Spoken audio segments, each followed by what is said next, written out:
My name is Arkila Metcalf, and today we will be talking about generational leadership. I am a leadership consultant here in the Leadership Development Center here at Kent State, and this is one of our workshops we have for you today. This workshop will be recorded if anyone is curious or wondering, it will be recorded and posted for like viewing later. Sorry.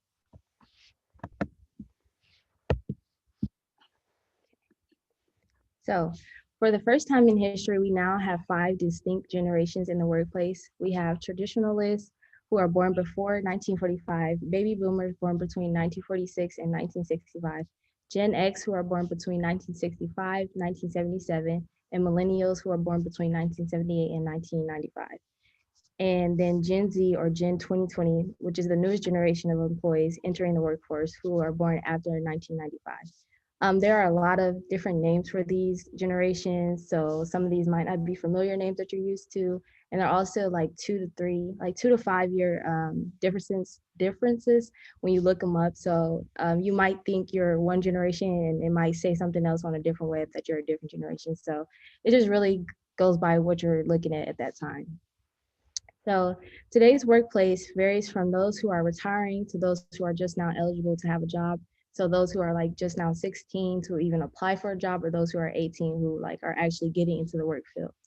In between are smaller groups who are raising children, and even those who are taking care of older parents.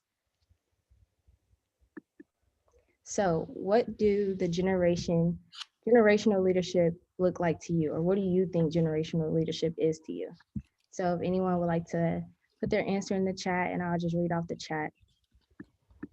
So just give it a few minutes.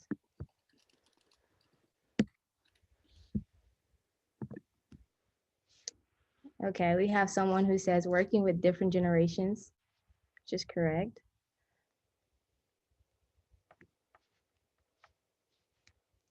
I would probably say, to me personally, I feel like generational leadership look like to me is just having diversity of different people from different backgrounds, different age groups. Like someone else said, collaborating in the workforce between age groups. Great, great. So we all have an idea before we jump into the topic. Oops. Okay, so here's a chart of generation gaps. So on here we have the birth year and what age it'll make them today. This chat that this graph that I found was made in 2020. So this is accurate of the ages they will be today. So you have stuff like life altering event. So the release of iPhone 6, free Wi-Fi, 9/11. You have things like how do they get around, mom's purist, a lift, homemade Dutch bicycle. So I guess I would fit in kind of like the millennials. So a big life altering event would be free Wi-Fi, I guess. Um, Trusted news source for those who are after 2000 would be YouTube. My generation would be Twitter or Instagram. Some social media network that took over Facebook, Instagram, Tinder, things that we like spend our money on, $900 tickets on Coachella, I guess. That's not me, but and then another one is deepest fears, a low battery on the phone, and everybody doesn't get a trophy. And for older generation, their deepest fear is America in 2015. So these are just some things that show the difference between generations and different things, different way we view things on here. Okay, so before baby boomers, there's traditionalists, but I didn't find a lot of research on that. So we'll start with baby boomers. So they're at the age of like retiring. Generational X are moving into greater leadership. So for example, like our parents are professors. Millennials have become the largest population in the workforce. Example for some of us students, I say like our GAs, because they are like a little bit older than Gen Z. Some of them might be around the same age as us. And then for Gen Z are now entering the workforce or even finishing college. Like I said before, depending on where you're getting your information from, there's going to be different age groups and different like different years for each generation. So these might not apply to you and they might apply to you. So issues within generations. So 60% of employers report conflict and tension in their workplace due to generational workforce. There's a lack of generational and diversity training in the workplace. Baby boomers are traditionally motivated by money and recognized status and hierarchy. Millennials want balance within work and life, opportunity to better themselves, and they don't want to know they want to know that they are doing meaningful work so that they need clear instructions. They don't want to just be doing work just to do work. They want you to tell them step by step what to do. And there are also different communication styles within the workforce preferences.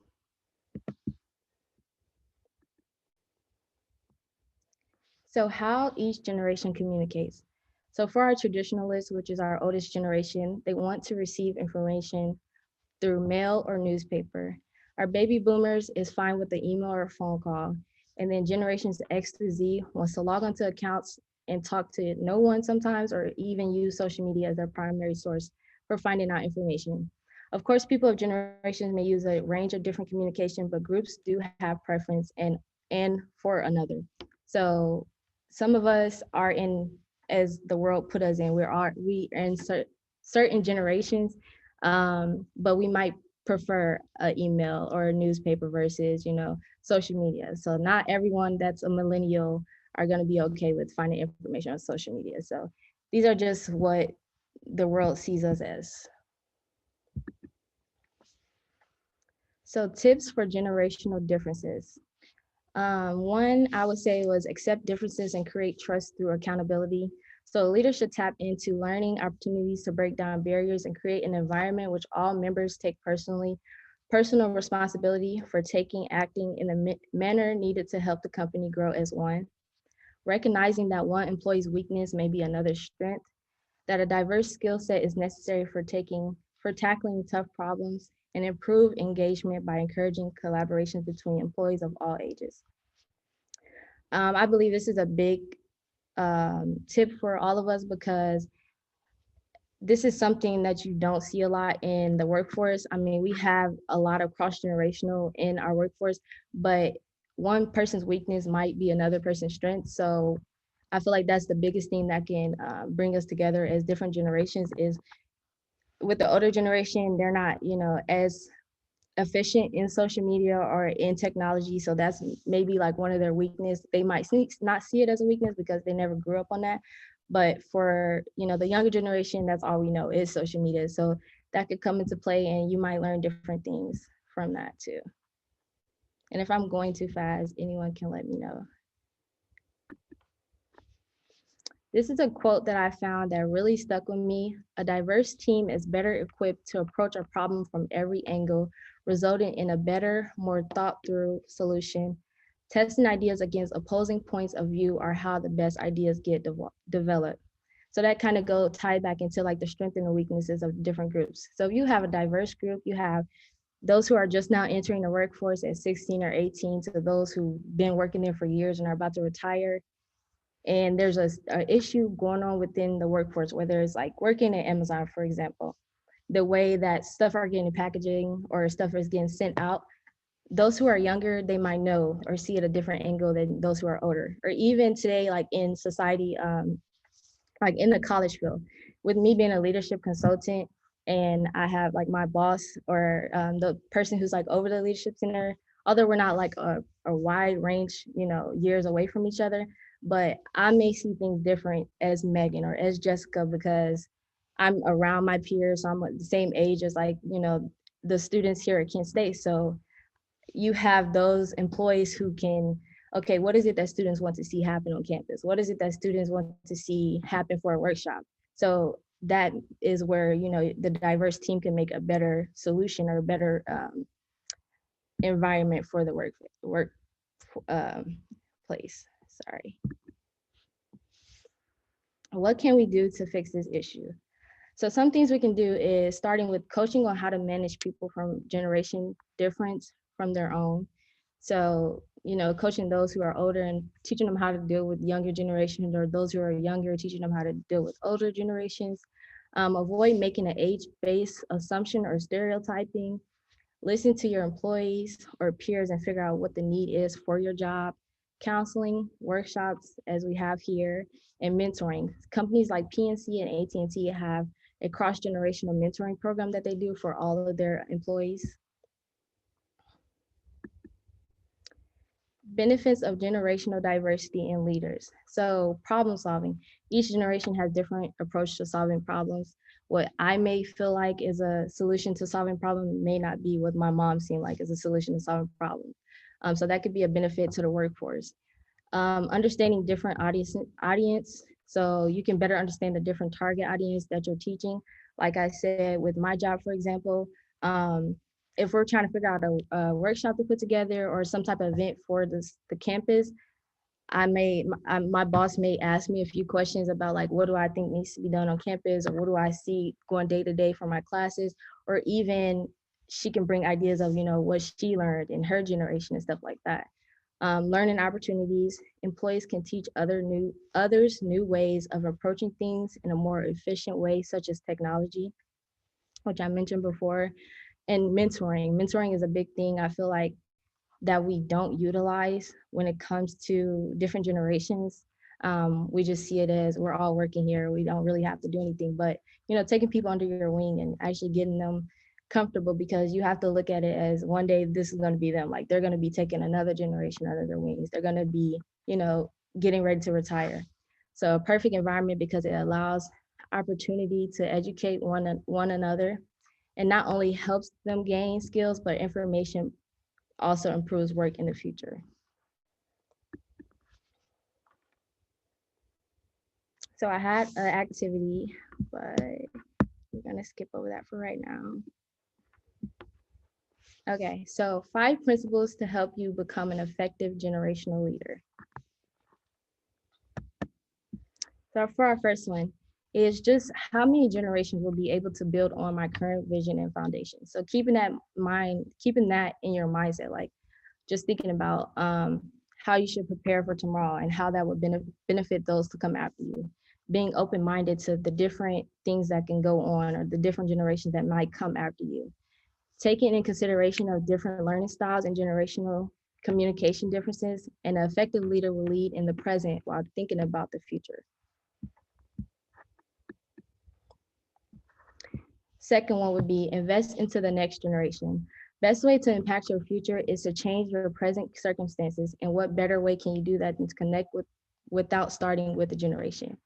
A mentoring program, start a foundation that next generations can build up on and learn from, and stop complaining about other generations and take time to understand them.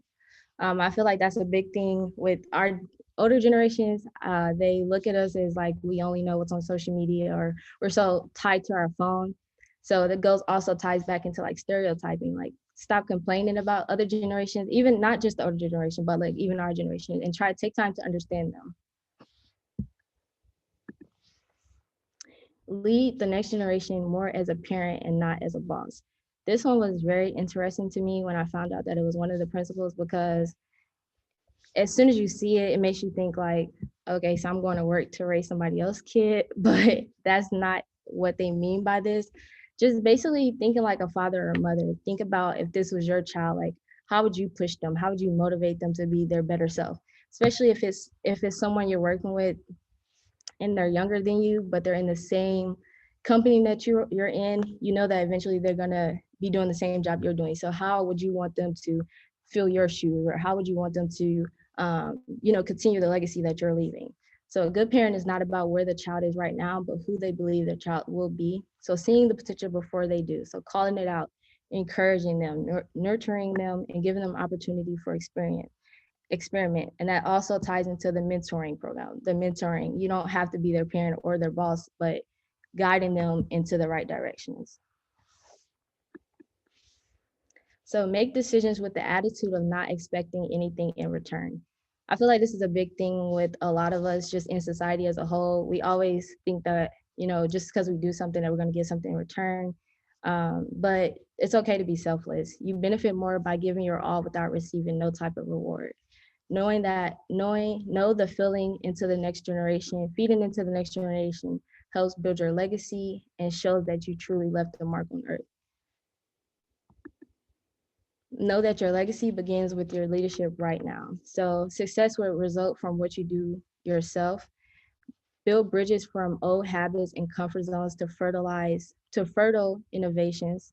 Align the creative energy of the younger energy and combine it with the older generation's organization, values, and views.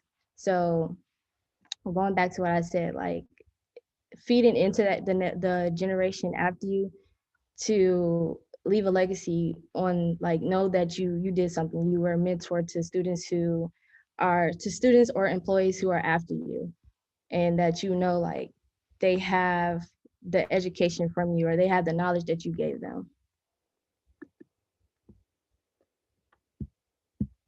So how can you make a difference in your career when it comes to generational leadership? So if anyone would like to answer in the chat, or leave comments on just how generational leadership looks like in their careers or companies that they work in, whether it's if there is diversity in age group, or if you haven't seen diversity in age group, you could just leave comments in the chat and I'll read them off as we go.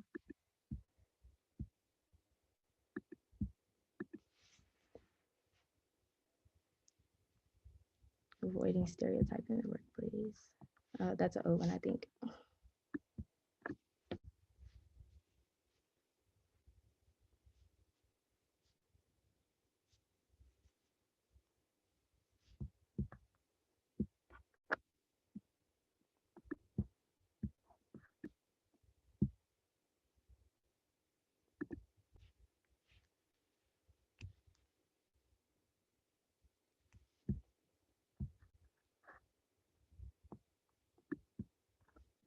So anyone can answer. How can you make a difference in your career when it comes to generational diversity? So mentoring those who may be younger than me.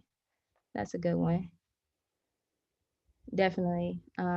Just like a lot of my slides says, I feel like mentoring is a big thing that we don't see to utilize in our workplace. We see it as a job, just like getting the work done, instead of like teaching those to come after us, or what to do or how to handle situations. Any other comments?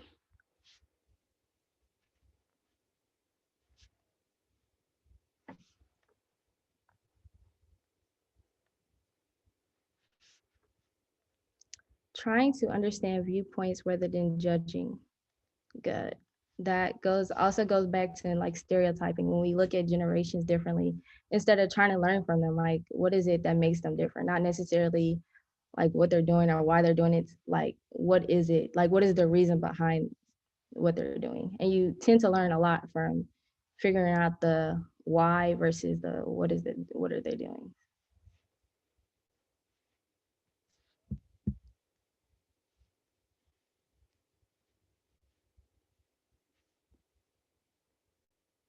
Any other comments?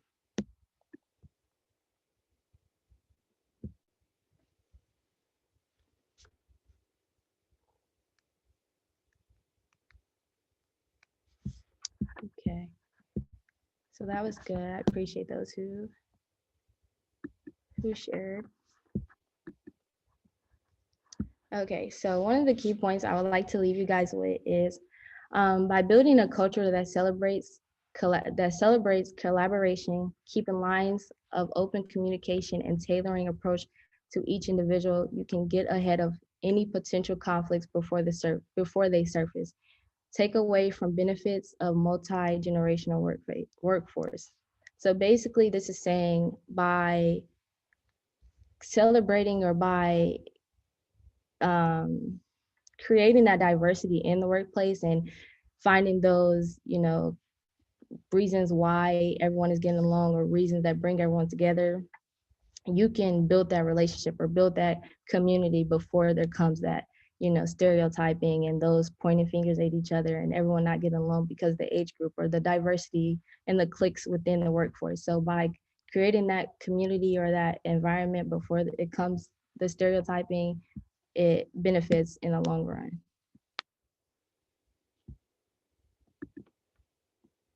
Okay, so that was the end of my workshop. I truly appreciate those who have entered into the workshop, those who are tuning in to watch the video later. I am a leadership consultant here at the Leadership Center at Kent State. So some upcoming events I will let you guys know about is our Kent Talks.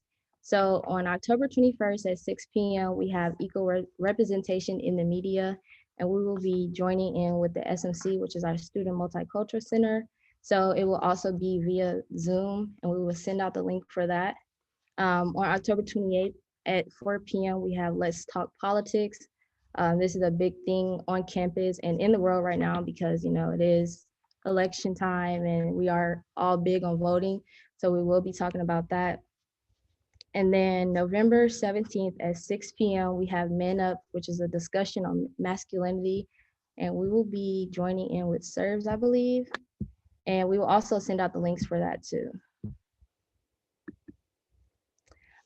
Here at the Leadership Center, we have many different programs and opportunities we put on. So we have our Kent Talks, our workshops, which you guys are tuned into one right now. And then we have collegiate leadership competition, which is, it creates a dynamic practice field where students can apply what they're learning in a context that stretches them to the boundaries of their leadership knowledge, skills, and abilities.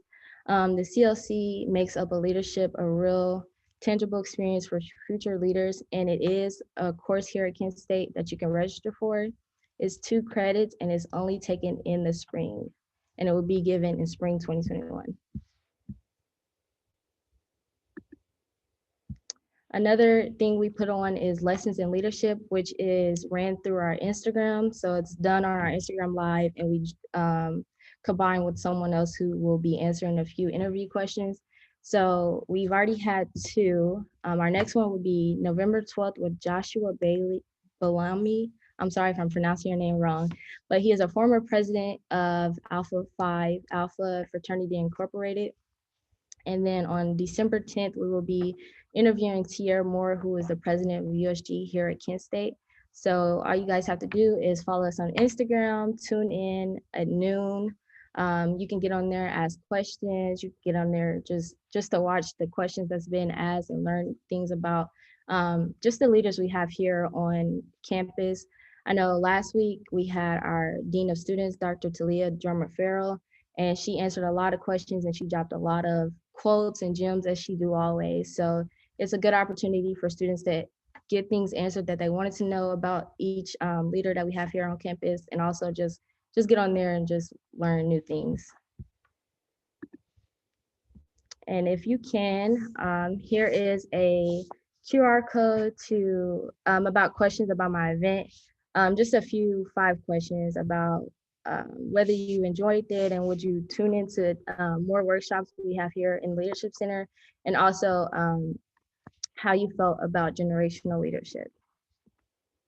The survey is anonymous, but there is a second part of the survey to be entered into that raffle that we have going on right now. So if you attend any event in October, we are entering your name into a drawing to win some Kent gear. It's a nice big raffle basket. So you scan it, you take the whole assessment, you'll be entered in. Yes. That was good. Thank you, everyone who tuned in. That's all I have for you.